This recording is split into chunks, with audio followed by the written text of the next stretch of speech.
Hey, coaches, I've got a little short solo episode for you today. I wanted to think about a client-centered, person-centric approach to weight loss, which is the space I'm in. So for those of you who are also working in the weight loss realm, you might find a lot of value in this, but actually I think every coach in every category will find value in this because the coaching relationship, when it's done best, is done in a client-centric way, not a coach-centric way. Coach-centric ways are, here's the plan, follow my plan. A client-centric approach is, here's some parameters, let's fit them into your life. So a very essential difference in how we come at programming, which is one of my favorite things to talk about with health coaches. So please enjoy this episode. Hi, I'm Erin Power. I'm a health coach, a health coaching educator and mentor, and your host of Health Coach Radio. This podcast delves into the art, science, and business of health coaching. Whether you're aspiring to land a coaching dream job or to embark on your own entrepreneurial adventure, we cover it all. Our mission is to help you grow your career, elevate your income, change the lives of the clients who need your help, and leave a lasting mark in this rapidly growing field. It's time for health coaches to make an impact. It's time for Health Coach Radio. Hey coaches, welcome back to Health Coach Radio. It's just me today, Erin here with a solo episode I've been wanting to record for a while because I've been in this industry for a long time. I've been in the fitness industry for 30 years. I've been a health coach for 15 years. And because I've been in this industry a long time, I've worked with thousands of women through the lens of weight loss. And I've seen over and over again how well-meaning weight loss coaches can unknowingly cause harm when they create programs that are about protocols and outcomes instead of about people. So today I want to talk about how to build a holistic, ethical, and person-centric coaching program using weight loss as the example, because that's what I know. But even if you work in a totally different category like postpartum or performance or gut health or burnout, this will apply. You can extrapolate this to your category because this is really a conversation about programming, which is something I love talking about, programming that honors the human sitting in front of you. So why does this conversation matter? Well, let's be honest, weight loss specifically is a hot button topic in the coaching space. On the one hand, you have like diet culture and thinness obsession. I see this a lot with my female clients. Remember, I work with women. On the other hand, you have body positivity movement where it's like we shouldn't pursue weight loss at all and we should just feel comfortable in the body we have. And then we have weight loss injections and we have sort of the bros who are telling us to weigh our food and track calories. And there's just a lot of noise in the industry. And stuck in the middle are our clients, real human beings who are saying things like, I've gained 30 pounds in perimenopause and I don't recognize myself and I don't think I'm doing everything wrong. All of a sudden my body's not working, or every single thing I've tried that used to work doesn't work anymore. Or I don't really want to be like obsessed about my food, but it seems like that's the only way to do it. Or, I don't really want a six pack. I'm not inspired by that, but that's everywhere I look. I see six packs. I just want my pants to fit. These folks aren't vain or disordered. They're just humans and human bodies seeking some relief from persistent weight gain. So the real question I always think about becomes, can we support weight loss without replicating harm? Can we program for body change, contemplating the human's lived experience without making our clients feel broken, ashamed, or super micromanaged? And the answer is yes, but it requires better programming and you kind of have to think outside the box a little. Here's what most weight loss coaching looks like. We start with the outcome in mind, lose 20 pounds, or 6 weeks summer shred, or whatever it might be. New year, new you. Then we reverse engineer a protocol. So eat this, move this way, do these habits, and then we expect compliance. And when the client struggles, we assume they're the problem. It's a coach-centered model. It is a coach-centered model based on outcomes, and it's not a client-centered model. It's focused on math instead of signal feeling. Just do this. Here's your numbers. Here's your macros. Go do it. Go execute. There's no sort of feelings of safety or execution involved there. It's focused more on restriction instead of nourishment. It's focused more on compliance rather than collaboration. That's a big one for me. The hidden harm is that it chips away at the client's trust in themselves. It teaches them that they're not to be trusted with food. They don't know how to eat. I've literally had clients say, I don't know how to eat. That's the part we have to change. Why on earth don't clients know how to eat? Unfortunately, the industry, we created that in our clients.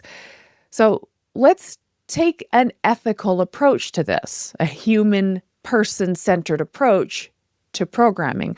Let's talk about what ethical programming actually looks like. As far as I'm concerned, there's about 4 pillars based into person-centric ethical weight loss programming. And again, extrapolate this to your category as needed.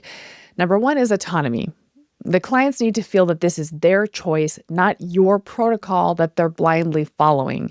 Not a copy-paste plan. This is about their values, their pace, their schedule, their preferences, their family, their food beliefs, everything. Have you ever followed a plan that felt like someone else's life? Well, that's a sign that the plan didn't honor autonomy, and those plans always fail. For me, this is my personal bias, a big one of these is meal plans or macro plans. They just feel a little too rigid, and then the person has to fit their life into the plan rather than the other way around. I think for certain industries, that's necessary. So like bodybuilders, like extreme body recomposition. Again, I'm couching this in the context of weight loss, body recomposition, fat loss. If you are a bodybuilder trying to get on stage for a show or a photo shoot, then yes, we have to fit our lives into the plan. But most of us, I think, are working with just regular, normal people for whom the plan has to fit into their life. So you have to offer options. You have to be flexible. Ask them what they're willing to try. Let them choose. Be nimble with your quote unquote prescription so that the client can have their own unique experience in the program. Your program might have parameters. It has to have parameters. You have to have some basic concepts for the client to anchor to and execute on. And then those parameters have to fit into the life of the individual in front of you. So this is the co-creation process that I talk about a lot. And the co-creation process builds buy-in, and buy-in is what we need for absolute success in weight loss and health. Second pillar is people need to feel capable or competent, especially if they've tried and failed before, which most weight loss consumers have. So in order to have a client feel competent at weight loss, we need to choose or co-create strategies that match their real life, as I mentioned a second ago. We definitely want to work on celebrating the early wins, the quick wins. I think it's important in any kind of health coaching program that your clients do get some kind of quick win because that's really motivating. But the thing is, you might have to teach them that the wins that they get are maybe not the wins they expect. This is the difference between process and outcome goals. So the outcome goal might be losing 25 pounds, but the process goal might be, I snacked less last week, or my sugar cravings seemed quieter, or I cooked, 3 dinners at home instead of ordering DoorDash, right? You also want to reframe failure as a data point. So failure is simply a data point. It's one of these bridges we have to cross. It's not a personal flaw. Nobody is screwing up. You really can't screw this up. It's one of the phrases I like to tell my clients, like, you can't screw this up, because if they believe they can screw it up, then they're going to screw it up. And in terms of feeling competent, you have to know how to get back on track. It's one of the key components of competence that is missing in many weight loss programs. And most women I work with have what I refer to as a competence wound. They've been on the merry-go-round of failure for so long. All they remember is the times they failed. They don't believe they can change, right? So your job is to prove them wrong gently by showing them the competence they're building, the skills they're developing. I really do think, especially, again, with women, and please extrapolate accordingly into the category that you work in, they truly believe that there is no success available to them. They feel utterly incompetent. So we have to factor competence in. So really, really, encouraging and celebrating and languaging the quick wins. I always tell my clients that fat loss is actually a lagging indicator of the work we do. And the leading indicators are things like improved energy, better sleep, cravings are quieter, maybe a little water weight loss. Like, we're going to have all these little quick wins up front. And we want to just gently, without cheerleading, celebrate those wins, acknowledge the wins so they can feel a sense of competence, which will get them to keep going until they get to the top of the staircase and achieve the weight loss goal. It's an exciting time to be a health coach. Scientists are uncovering the mysteries of the human microbiome. We're now gaining clarity into complex gut health issues we didn't even know about a decade ago. This means it's also a great time to become a gut health expert. Primal Health Coach Institute's Human Intestinal Microbiome and Health and Disease Specialist certification is for health coaches who want to help people heal the root problems of many of their health symptoms and conditions. A recent survey spanning 73,000 people across 33 countries found that nearly 40% of adults suffer from a gastrointestinal disorder. As an expert in gut health, you can offer unique programs and services to clients looking to manage or reverse a diagnosis such as an autoimmune disease, irritable bowel syndrome, or type 2 diabetes, or those who wish to improve their overall health.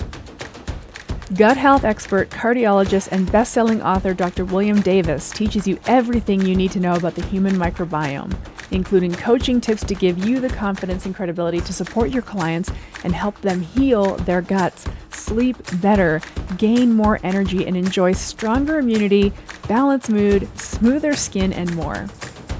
Find out more about how to become a gut health expert. Visit primalhealthcoach.com. The third pillar is safety, sort of physiological and psychological safety. And I really geek out on this because there is a psychosocial component to relationship with food, to dieting. So there's a physiological aspect to, changing food behaviors to get the outcome of fat loss, but there's also the psychosocial piece, which is here's how I've been trained my whole life to eat and think about food. So remember that the human body is not a math equation. It's more like a surveillance system. And it's constantly asking, is it safe to let go of this stored energy right now? Right? So fat loss being a, liberation of energy from storage, there has to be a safety to that. So if your client is restricting heavily, over-exercising, chronically stressed out, terrified of food generally, just very, very hyper-vigilant and worried about failing, then it doesn't feel safe. And the nervous system doesn't like that. And when the nervous system is sort of kind of circling the wagons and protecting the body, well, fat loss is just going to be a little harder physiologically. So I think a big part of fat loss programming, weight loss programming is safety.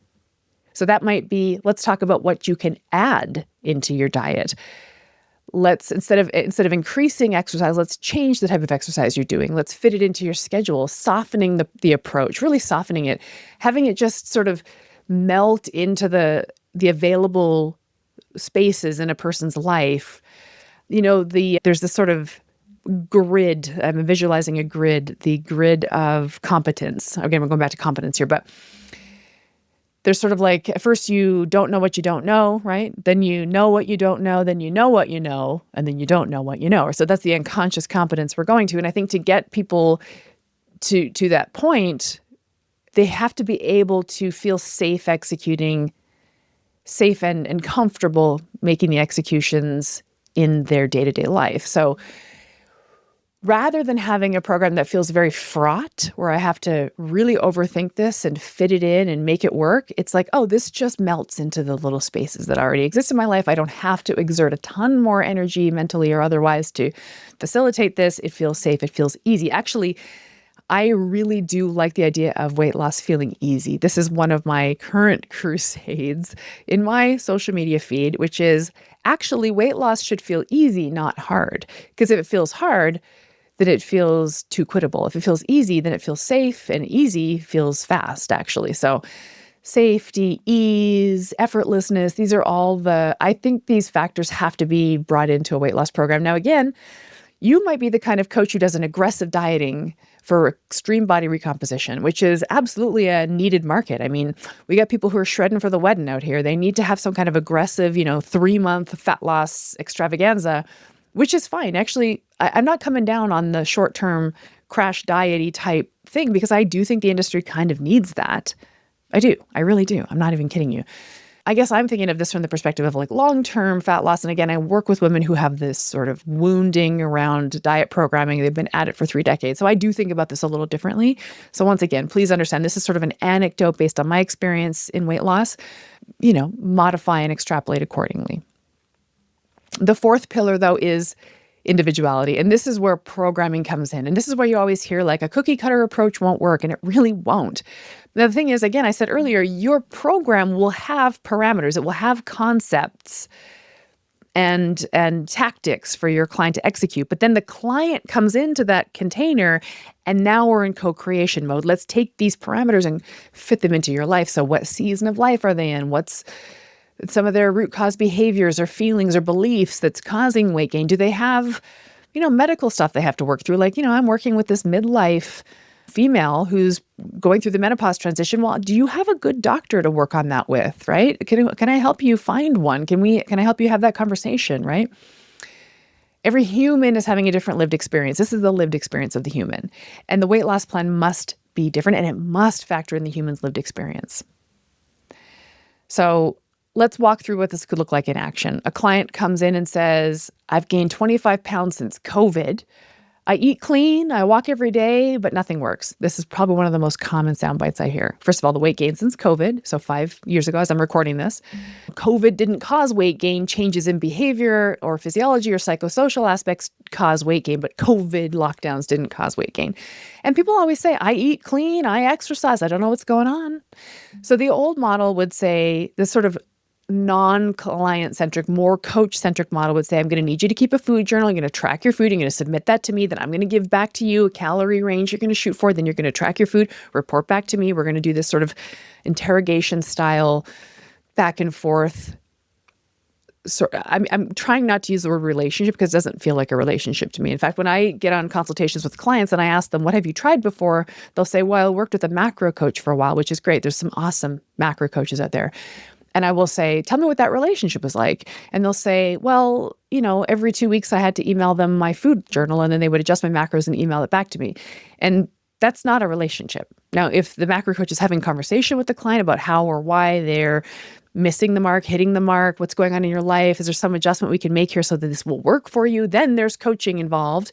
But in a lot of these sort of, again, the clipboard sort of wielding, teaching, telling approach to coaching where you're dispensing the plan and not factoring the client in, it just simply doesn't work, not in the long term.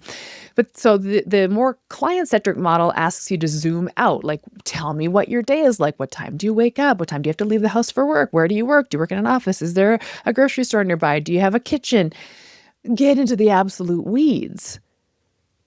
Get into the absolute weeds of how they're going to execute the food changes they need to make to get fat loss, because weight loss comes down to how you eat ultimately. So how are we going to execute these food changes? I have a client right now who doesn't eat beef, pork, or eggs, will only eat fish and chicken. So I'm going to make her eat beef? No, she won't eat it. So we have to adjust the plan with just chicken and fish. That's her preference. That may change, I don't know. But in the meantime, right now, we have to have a chicken and fish forward sort of meal program so that she can succeed, right? Let's zoom out. Let's see about how you're sleeping, how you're stressing, what else is going on in your day, what else is going on in your life. And then we begin this gentle collaborative experimentation. So let's try this. Let's try having a big breakfast. This is one of my favorite tactics, is the big protein forward breakfast.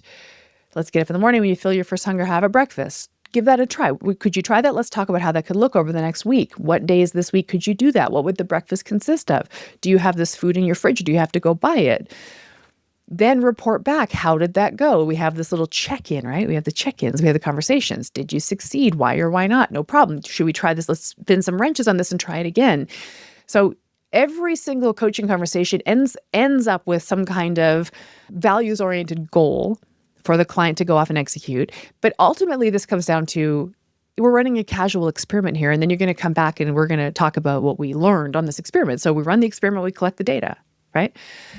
I think this is beautiful because it takes the extreme rigidness out of it and lets the client move with the plan. And that's really essential, because I think people can stick to a rigid plan to a certain extent.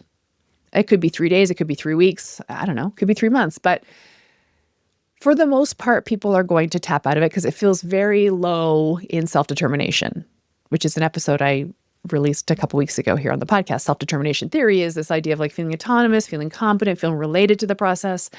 And unfortunately, rigid programs that the client has to really white knuckle themselves through undermine self-determination.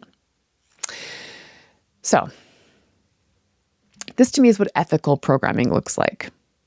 Now, even if you're not a weight loss coach, I feel like this applies to you because every client in every niche has a story, and ethical, client-forward, person-centric programming means you listen first, you co-create second, and you program based on the full human, their lived experience, their schedule, their preferences, their life, not just the desired outcome. So good coaching is client-forward. It is a co-creation. It builds competence. It helps them develop skills. And a real transformation happens when people feel safe, they feel seen, and they feel supported. So that's my take. A person-forward, body-honoring, results-respecting approach to weight loss and coaching in general. And if this resonated with you, let me know. I love hearing from other coaches who are doing this kind of work and other kinds of work. Thanks for listening, and I'll catch you next time on Health Coach Radio. This podcast was brought to you by Primal Health Coach Institute. To learn more about how to become a successful health coach, get in touch with us by visiting primalhealthcoach.com/call. Or if you're already a successful health coach, practitioner, influencer, or thought leader with a thriving business and an interesting story, we'd love to hear from you. Connect with us at hello@primalhealthcoach.com and let us know why we need to interview you for Health Coach Radio. Thanks for listening.